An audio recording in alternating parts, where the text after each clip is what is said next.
experiences. So growing up, especially in the younger grades, I don't remember much about social studies and the history. I guess back then it was a lot of history and Civil War stuff and um, a lot about segregation is kind of what's coming to mind. But I specifically remember having a culture day in I think like the fourth grade where everybody brought in different foods or artifacts or uh, traditional clothing from their cultures and we all got to share.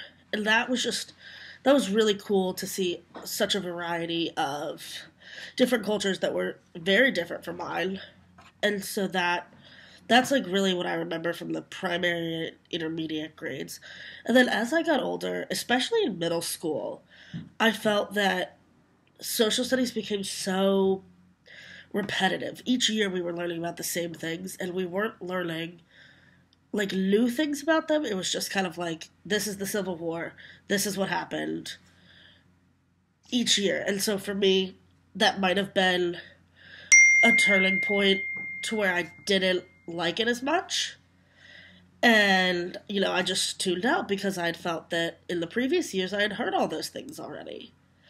And then in high school, ninth grade actually, I had a great government teacher. She was very fun and I very much enjoyed the government side. I enjoyed the politics and the learning about the branches. And we actually spent a lot of time doing mock trials, so getting to act out those positions and those things. And that was really cool to me.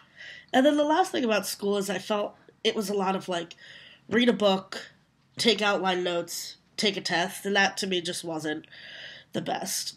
Personally, I was born and raised in Annapolis, Maryland, and we have a historical downtown Annapolis, which is home to the Naval Academy and a lot of other historical sites that we took a field trip to in the elementary years.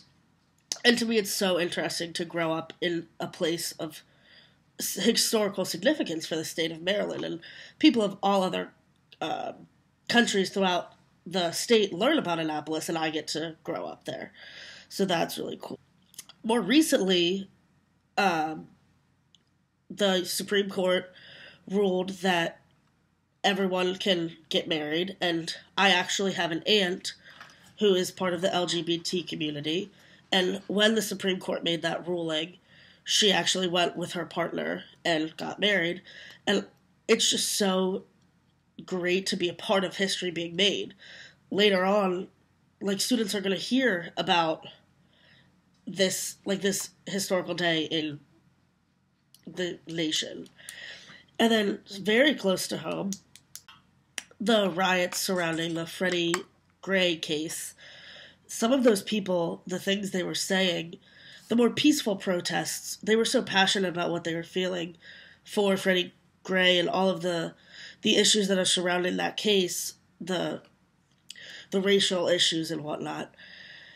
Those things, seeing that and watching those things on TV, and even the people that protested not as peacefully, they clearly are so passionate about what's going on, and it causes me to think, what am I this passionate about, and what is something that I would stand up for, and I would go and be a part of a march and things like that. And it was mind-blowing to be able to witness that as somebody who can understand and fully grasp what is going on. And then finally, I worry that as a social studies teacher, I am not as enthusiastic because of the not so positive experiences that I've had. So I definitely, this semester and further on in my career, want to work at being enthusiastic and helping those children to become excited about social studies, whether it's through mock trials or through reenactments or bringing in their cultures and things that are relevant to them. That is a goal of mine, to make it interesting and interactive and fun for them. And I think that's what a superior social studies teacher is they can take it from just those history books and tests to something that the students can almost be a part of, and so that they can learn from history to maybe make history.